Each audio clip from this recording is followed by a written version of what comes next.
And welcome back, Incineroar fans, to the first of 2 New Jersey Midseason Showdowns this weekend. And as I am every 2 weeks, I am joined by my good friend Jake Muller, Major Bowman. Of course, my name and is Mime Jr. Brendan Lewis, Mr. B-Dog 40s. Okay, of course, and Mime Jr. is here with us. Just for a little bit of context for those of you that don't yet listen to our podcast, we do run a podcast that we release bi-weekly. It's called Soundproof, so if you're interested in downtime VGC content, or you really loved our voices so much that you're going to turn the stream off for the rest of the day and go, I'm kidding, Jen, I'm kidding. Of course, we do have a podcast, so go give that a listen. But before that time, we've got a really exciting match for you guys here. This is going to be super fun. We've looked at the teams. We might have the first ever Colossal Mirror. The first ever Colossal in Mirror? VGC 2020. The first ever. None recorded ever before this. You can't fact check me on that, so you can't tell me I'm wrong. But no, 2 really cool players. We got Dan aDrive here with us, and we also have Dillon, who I believe is ranked 7th in the state of New Jersey when it comes to Smash Bros. Right. So, pretty cool, you know. I received good intel on that. I'm not myself really very up on the New Jersey power rankings for Smash, but Justin assures us that this is a cool match. Yeah, so it should be really fun. 2 really interesting teams too. So definitely, and I think at this point, you know, the name aDrive kind of precedes itself. At this point, he is, I think, the biggest streamer on Twitch for Pokemon, if not one of the biggest, but a hugely important content creator. He does, you know, the shiny hunting, and of course has now kind of forayed into VGC, which is really awesome. To have a content creator of his caliber really kind of like step into our scene. Very exciting. He's not half bad either. I believe he went 7-3 at Dallas. He's a good player too. You know, we kind of saw him like the first little you know, foray when he was in the Invitational. Was it last year or 2 years ago when he actually, you know, played extremely well at that, and now we're starting to see him, you know, dedicate a little more time to it and really kind of step into his own as a VGC player, which is awesome. So shout out to all the aDrive followers. I'm sure you guys are coming in droves from whatever he just tweeted, if that hasn't happened. So welcome. Let's see the aDrive emotes in chat. No, this should be a really fun match. They're both 2-0, so pretty good start for both of them. I believe 7 rounds today, correct, Brendan? Yes, I believe we have 7 rounds, so 2-0 is definitely a good start. You really want to start to rack up those rack up the wins, keep the 0 in your right column, especially early on. I believe it's always in your best interest to win. So. Yes, I was trying to add a little flavor to it, but thank you, Jake. No, I can't let you get Put too me on far blast off the immediately. So yeah, I'm really looking forward to, as we mentioned, the Colossal Mirror that has just gone up on stream. And on the left, the left side of your screen is Biddy, I believe is his gamer tag, and that's Dillon, who has a team of Togekiss, Grimmsnarl, of course Colossal, and Gastrodon, Mudsdale, and Weavile. And then on the right side of your screen is aDrive himself with the team of Bronzong, Gyarados, Togekiss, Raichu, Conkeldurr, and of course Colossal number 2. When we're using these Colossal teams, the main thing you want to do with Colossal is pop that weakness policy, usually with a water type move, so you can get that steam engine boost as well. You know, so if you're immediately at +2 attack, special attack, and then +6 speed, you're going to be moving pretty fast, you're going to be hitting really hard. On Biddy's team, likely that Weavile is going to be carrying Surf. That's kind of the standard kind of Colossal cheese that's been running around. On aDrive's Don't call team, it cheese, Jake. I mean, okay, whatever. On aDrive's team, there's not really an obvious Surf user, so there might be, he might have another kind of trick up his sleeve there. But on a Colossal team, I'd be very surprised if there wasn't a way to, you know, pop that steam engine and weakness policy combo. Right. So I think Raichu does get it. Right. You know, it's surfing Pikachu after years and years of being a meme did become a reality. I think it was like an event exclusive Pokemon for like better part of 2 decades. Yeah, it finally got normal access this year. Right. Gyarados does use it too. So you always look for that. And I think the other thing is on Bronzong, on Dan's team, aDrive's team, Bronzong has been activating weakness policies for Rhyperior for the entirety of the format. And of course, with Bulldoze or Body Press, it can certainly do that for Colossal as well.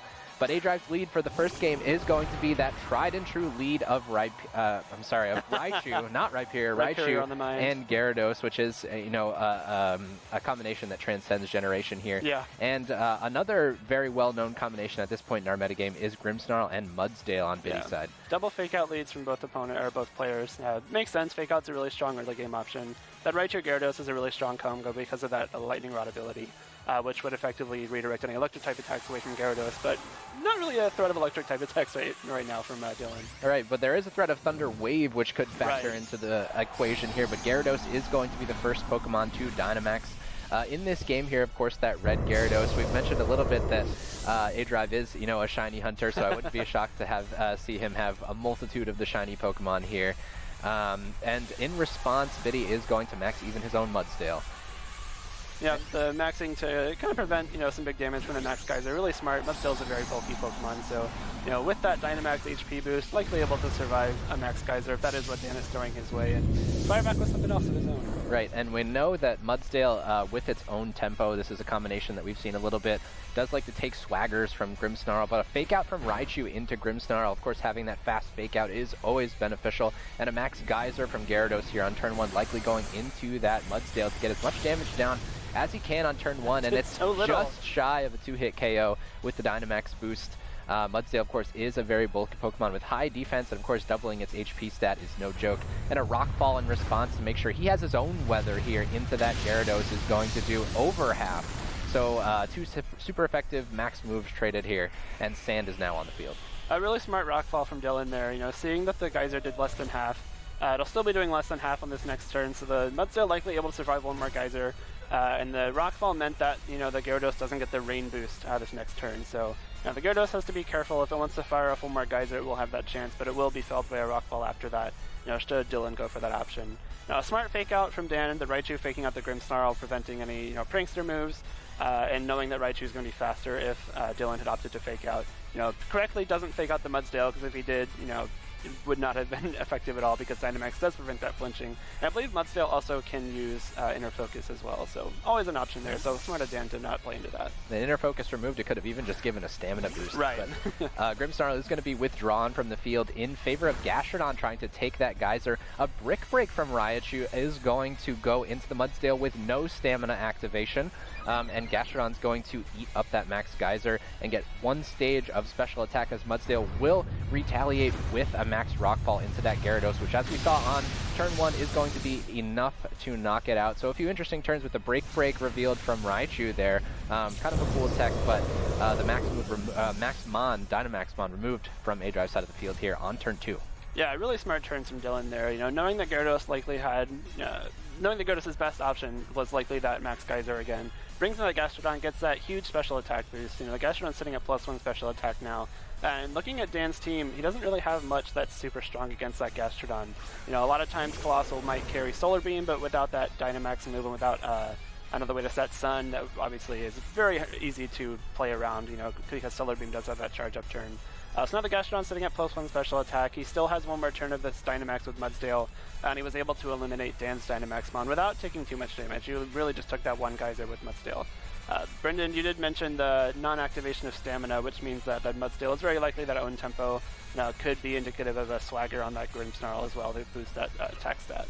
Great, and you mentioned that, you know, Dan might have not have a lot of ways to deal with the Gastrodon, but I think we're also neglecting that he doesn't have a lot of ways to deal with Mudsdale now that Gyarados is gone. But Shiny Colossal here will take the field. Our first Colossal in this Colossal mirror will be aDrive's. A Drain Punch from Kinkeldr into that Gastrodon, like you said, trying to whittle down Gastrodon with non-super effective moves, because otherwise not a great way to deal with it. But Colossal is going to take an Earth Power for its troubles, for its friend Raichu, and will be immediately removed from play, allowing Fake Out to be reset, but at what cost? As Mudsdale goes for a Steel Spike into that Kinkeldr, which will do a decent amount of damage and of course reduce the amount of damage that Kinkeldr will do in response thanks to that defense boost. So a good use of the Dynamax for Dillon over those 3 turns with the Mudsdale is definitely going to propel him, it looks like, into a win here in Game 1. Yeah, no, very, very smart play with that Dynamax. You know, using the Rockfall to cancel the range from the Geyser, then using Rockfall to knock out that Gyarados, and then giving the Gastrodon a defense boost. We saw that Drain Punch already do very little. Gastrodon known to be a very bulky Pokemon. So now it's sitting at +1 defense and +1 special attack. You know, Dan does just have this Raichu and Kinkeldr, which we saw, you know, won't be doing a whole lot of damage. So the Gastrodon here is in a very good spot, you know, especially if it is carrying that move Recover to keep itself healthy. And Raichu is going to do what it does best here and Fake Out into Gastrodon to prolong the inevitable for 1 turn. A Drain Punch into Gastrodon is going to do less than it did last turn thanks to that defense boost from Steel Spike, but it will give Kinkeldr a little bit more HP. A high horsepower from Mudsdale likely into the Kinkeldr slot, trying to get damage down onto the threat first. I respect that, but Raichu will survive another turn, and Kinkeldr is on its last legs here.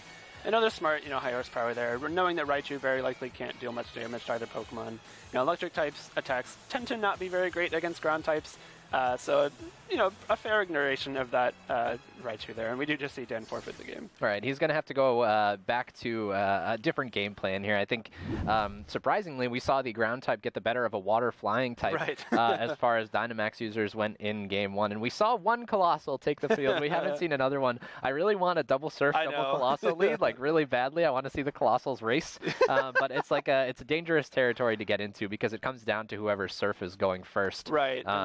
Assuming Dan even has a Surf on his team, which we're not able to confirm at this point. You'd think it's there, but you don't know. So, yeah. If they are carrying Surf, Dillon's Weavile likely being that Surf user, and Weavile is faster than everything on Dan's team, and I think a lot of times Weavile even carry a Choice Scarf when they're running teams on this. So, if they are going to go for that Colossal Mirror, I would imagine that's very much in Dillon's favor because that Weavile would Surf, and then, thanks to those new speed mechanics, the Colossal on his end would be moving even before Dan's Surf would go off. So kind of a dangerous game to play if you're Dan there, likely knowing that, that is a potential option for Dillon and not going straight for the Colossal mode right away. Right, and you wonder, we talked a little bit about Gastrodon, and of course Dan really having only that Gyarados to deal very effectively with Mudsdale, whether or not like a Solar Beam on the Colossal is something that he needs to be bringing to have a way through some of the threats that are on Biddy's team there. Yeah, potentially Gyarados often runs Power Whip nowadays, so that could be one way that Dan could deal with that Gastrodon, but he's got to be much more careful. If you're going to be using Max Geyser, you got to make sure that the Gastrodon's not going to be coming onto the field. You almost have to make a read at that point. Or, if you want to make an even stronger read, just go straight for a Power Whip into a possible Gastrodon slot. But that's getting a little bit ahead of ourselves. It's a hard read to make when you're down a game, yeah, too. Absolutely, yeah. And both players with their teams back up on stream. Of course, we've seen some pretty common combinations that these two players are running on Dillon's side of the field. We did see in Game 1 that combination of Grimmsnarl and Mudsdale. It's a very popular one, although we didn't actually get to see the thing that it's most well known for, which is the Swagger into Ohm Tempo. Of course, Weavile likely carrying Surf, which would give a beneficial condition to both Gastrodon with the +1 stage of special attack, and of course the Colossal, which would activate both Steam Engine and its likely weakness policy. Of course, on aDrive's side of the field, he does have that Gyarados-Raichu combination. He has, probably a Surf, we're thinking at this point. And then the other thing, like I mentioned briefly, is the Bronzong Bulldoze definitely is an option for him too. So common pairs that we've seen. Bronzong Bulldoze would be an interesting way to pop that weakness policy because you do give it the -1 speed for Trick Room. The issue being you would also give both of Dillon's Pokemon -1 speed, and Dillon does have the Gastrodon and the Mudsdale, which we saw in Game 1, which are slower than Colossal naturally, and pretty strong in Trick Room as well, so it's kind of a risky play for Dan there. If he is able to set up that Colossal, it does have the potential to kind of run through Dillon's team, but it's kind of a big if in this scenario. All right, and both players will bring their leads out onto the field. A double shiny lead for the Shiny Hunter himself as he's opted to go back to Gyarados, but with a different partner Pokemon, aimed at some different goals perhaps, and Dillon does go back to his Game 1 lead with that Mudsdale Grimmsnarl. So how will Dan in this game manage the Mudsdale Dynamax turns more effectively? That's a big question because, the Mudsdale put in so much work in that first game. We saw that, Gyarados' strongest option, that Max Geyser, did under half the Mudsdale. So, if Mudsdale does want to fire off a Max move this turn, there's really not much that's going to stop it. We saw Steel Spike, which would be effective into the Togekiss as well. Obviously, the Rock Ball would too. But if you want to Steel Spike it, get that defense boost. A very strong option for Dillon. We're going to see that Mudsdale Dynamax right away. No Dynamax from Dan, though, so it looks like he's saving that option for later. Yeah, we're going to have just one big Pokemon temporarily, of course. Mudsdale being the slowest thing on the field, we know another Dynamax is not coming. A Follow Me from Togekiss is going to be the option, of course, not wanting Gyarados to take a Rock Fall like it had to take too many of the previous game. But a Swagger from Grimmsnarl, a nice play by Dan there to eat the Swagger himself and not allow it to go into that Mudsdale, which would have made it into a significantly more scarier Pokemon than it already is, and a Dragon Dance for Gyarados. So there is the option that he's been searching for to try and get himself out of this very large horse-sized problem that he has. And a Steel Spike from Mudsdale will complete the turn as Togekiss eats its Babiri Berry before having to take that Steel Spike, so the damage will be mitigated. Of course, Togekiss is now confused, so we're going to have to keep an eye on that over the next couple of turns. A really smart play from Dan there. Knowing that Togekiss, it can redirect anything away from that Gyarados. Give him the Gyarados that turn to set up a Dragon Dance. And kind of smart play there, redirecting that Swagger as well. If Grimmsnarl had gone for something like a Fake Out, obviously the Swagger wouldn't have gone off either because it would have spent that turn doing something else. So smart there, making sure that Mudsdale didn't get that +2 attack. And now his Gyarados is sitting at +1 attack and speed, meaning that it will be firing off much stronger max moves. We did see the Max Geyser definitely wouldn't knock out the Mudsdale at +1, but it would put it much lower, and it would definitely prevent the Sand from keeping the Mudsdale from being knocked out from the second one. And Gyarados is going to be Dynamax by Dan here. Of course, Gyarados now will have potentially one turn on the tail end of Dynamax to really be the only large Pokemon on the field. But for now, it's going to have to contend with Mudsdale, which it did not do so effectively in Game 1, but of course it didn't have those boosts to help it out in Game 1 either. A Thunder Wave from Grimmsnarl catching Dan, not going for that Follow Me, is going to go directly into Gyarados, but the Lumberry activating, which will give Gyarados a one-turn reprieve, and a Max Overgrowth is going to be the selection here into Grimmsnarl, which will set up the grassy terrain and bring it down to a singular HP. Of course, we haven't seen Togekiss move yet, so the potential for a Dazzling Gleam and Air Slash, something to knock out Grimmsnarl, could be an option for him there, but the Focus Sash, an item we don't typically see on Grimmsnarl, revealed there from Dillon's side of the field. Togekiss is going to hit itself in confusion, though, which is tough to see. A Steel Spike being the last move from Dillon's side of the field on this turn will knock out the Togekiss, and now his side of the field is at +2 stages of defense. That's an unfortunate confusion hit for Dan there, really because tough. Presumably he was going for something like a Dazzling Gleam or an Air Slash, likely knocking out that Grimmsnarl. And it would have prevented another Thunder Wave. Exactly, yeah. So now Dan has to worry about Thunder Wave on this next turn. If he didn't bring the Raichu to redirect that Thunder Wave, it's a bit of an unfortunate play there. The Overgrowth very smart though, knowing that Gastrodon could come in that slot. He went for that Max Overgrowth, knowing it would still do a lot of damage to that Grimmsnarl. But the Focus Sash, like you mentioned, really not something we see on Grimmsnarl too often. Typically carrying something like a Resist Berry, maybe like a Citrus or a Pinch Berry, even like a Light Clay if you're running screens. But a cool item tech there for Dillon, rather. All right, and Swagger is going to go into the Mudsdale here. Will not have to contend with Follow Me this time, and the Ohm Tempo does activate, so Mudsdale now at 2 stages of attack and defense. A Mach Punch from the Conkeldurr, which has just taken the field, will be enough to knock out Grimmsnarl, but maybe not before the damage is done.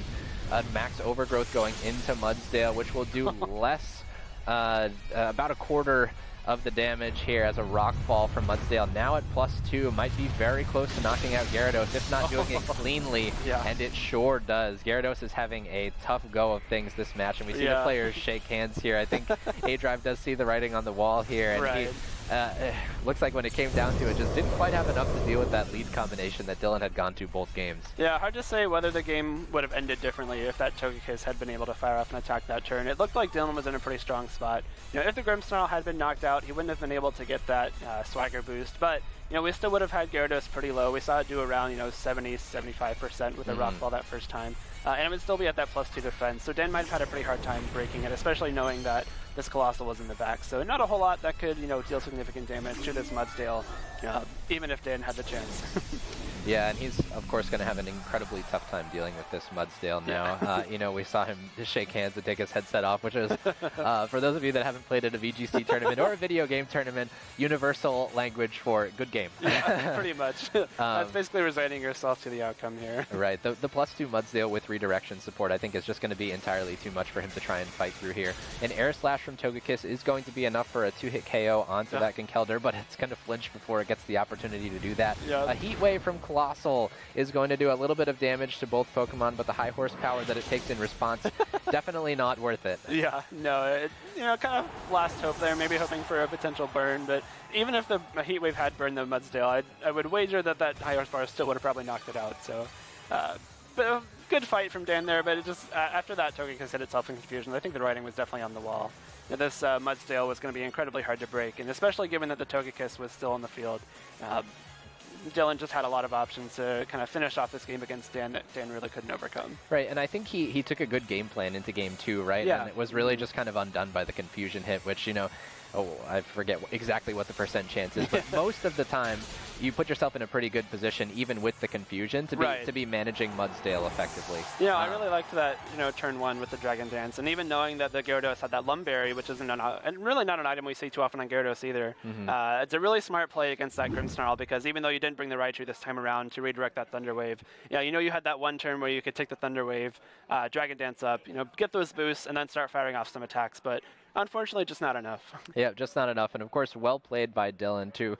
It's always nice to see some game crossover here. You definitely. know? And I think it's interesting because you find that a lot of video game players cross over well, right? As you do well in other games. A lot of skills transfer for sure. Potentially, and we actually talked to Justin about that last week on our Soundproof. So if you want to listen to Justin Karras talk about some of those transferable skills, please look up Soundproof. But I think the transition from a reaction-based game to a turn-based one is arguably easier. Maybe not arguably easier from obviously going from Pokemon to Smash. We have a lot of Smash players in our community as well. But well played to Dillon. Unfortunately, there was about 50% less Colossal than I was hoping to see in that match, but it was still a good one. Dillon will move on to 3-0 here, which is a good start to the day for him, especially with a big win over a good player like aDrive here. And of course, 2-1. Your day is still alive. Very much alive. Right. So we're going to take a short break here before we kick it over to Maeve with the winner interview. You'll get to talk to Dillon, and I'm sure she'll have some Smash-based questions. So if you guys are interested in hearing a little bit about some video game crossover and you haven't gotten the chance to listen to Soundproof yet, we'll let Maeve take that in just a couple minutes.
Hello, everybody. My name is Maeve O'Rourke, and I am here with Dillon Clark. And now, Dillon, my very first introduction about you was Justin Karras coming up to me and saying, the number 7 Smash player in New Jersey is here. And so needless to say, I was pretty excited when we put you on stream. So tell me, let's just jump really basically. How does the transition from being, a dedicated Smash player, that sort of commitment level that you put into I guess a completely different style of game, how did that translate for Pokemon for you? Right. So I would say it's really differently. Like, obviously Smash is like a lot of things happening at the same time. I go based off reaction and whatnot. But the process of like understanding your opponent and like having an idea of like how the game is going to play out kind of like is similar. Like, I mean, against Dan, I wasn't like completely sure how he was going to go about it because like I saw he had Colossal, and like my only experiences with Colossal are like on my team where I have with Weavile, so I was kind of like confused, a little bit confused off that, but everything else I kind of had like a decent understanding, and I was like, all right, if I get a little bit set up on my Grimmsnarl, I feel like he really can't do much about it. But yeah, no, I would say that just the concept of like understanding your opponent and being able to formulate a game plan like as quickly as possible. Except Smash is obviously more execution based, but yeah. Speaking of game plan too, your Mudsdale definitely was something that Dan really didn't have any good answers for. How were you able to, you know, set that up, keep that in play, knowing that that was going to be your end game? I mean, I just went up based off game one. Like, he really didn't get, like, too much off of, like, my team. Because, again, I still had, like, my Togekiss in the bag. Which, and then I feel like because he didn't have much understanding, I was like, I could just keep it going with this. And then I saw that he didn't bring out the Raichu this time. So I was like, all right, so instead of just like knowing I'm not gonna get faked out or whatnot, so I'm sorry, it's like my first like VGC event. No, so like I'm psyched to hear this. I'm trying to like figure out how to formulate my words. Yeah, so it's also hard. Like sometimes you'll go right from a game into an interview and you're like, I don't remember what happened. Exactly. Like it's gone. Yeah. No, but my main focus is like even like I feel like he like because he knew I had Gastrodon, like I was like I know I can take a Max Geyser, so as long as I just take out this Gyarados like quickly, then like I'll be fine. And that's when he like pulled out the Max Overgrowth. Like I feel like just in case I did bring out that Gastrodon, so that I almost like I feel like I almost messed myself up with that, but like no, I just felt like I was able to hold his own like really well. That follow me too with that Togekiss ended up actually working in your favor as well when he wasn't able to get that second get that Dazzling Gleam off or something that would knock your Grimmsnarl out. What is that like for you when you're playing and you know now, because there's so much more luck I feel like in Pokemon than there is in Smash. How does it feel for you when you're trying to translate? You're like, oh my god, this is all up to chance. Yeah. My game plan is just like I mean obviously I have like Prankster on my Grimmsnarl, so for my Grimmsnarl as long as I get at least like a swagger off on my Mudsdale, then like I feel like that it did its job, and it having a focus sash has like a good like chance of doing so unless like there's like a sandstorm start or something like that. But yeah, no, like I really wasn't afraid, like with the like I said, like as long as I just got like a swagger on my Mudsdale and was able to take out one of their Pokemon before Mudsdale took damage, I was pretty confident. Because also I had my own Togekiss that like if they were able to take out the Grimmsnarl turn one, I could still like use Togekiss to like be the target and still set up with Mudsdale enough to like be tanky enough that he wouldn't have been able to like deal with it. Right. Now, is there anyone, too, in Pokemon who you've kind of either gotten mentorship or training, or anyone that kind of like made you think, oh, I should try this whole other thing? Yeah. Shout-outs to Ajax, by the way, a buddy of mine from Connecticut. He was a big help with, like, making this team for me, because, like, my whole thing was, like, if I, like, want to, like, get involved in this, I don't want to, like, take, like, the team that won a regional or something. I want to, like, have, like, some of my personality in it, and Weavile is my favorite Pokemon. Really? So I was like, yo, if I could have Weavile in this, and this was before I even knew about Weavile Colossal strat, and he's like, even though I really didn't use it, but like it's good to have like in case I deal with a team that like okay, like there's no fake out lead, so if I could set up on a Colossal, then that's cool. But I definitely wanted to make sure I had that. And then there's a multiple Smash people that are also there's a couple of Smash people that I know that are also here. Oh, great. Yeah, so like talking with them, like understanding over the years. I mean, I played VGC back in Gen 4 and Gen 5, but like only like online and like with friends and whatnot. But I figured like, hey, with the new Pokemon, which I really like, and I kind of like, I definitely prefer like Dynamaxing as opposed to like Mega Evolutions and personally, but like, no, I definitely like got good help from all of them, including my buddy Ajax, and yeah, no, I was able to pick up from there as well as just playing on Showdown a lot. Yeah, that's awesome. I know, too, I was told you are a tournament organizer, so I don't know if you wanted to give a quick plug or anything on that before I let you go.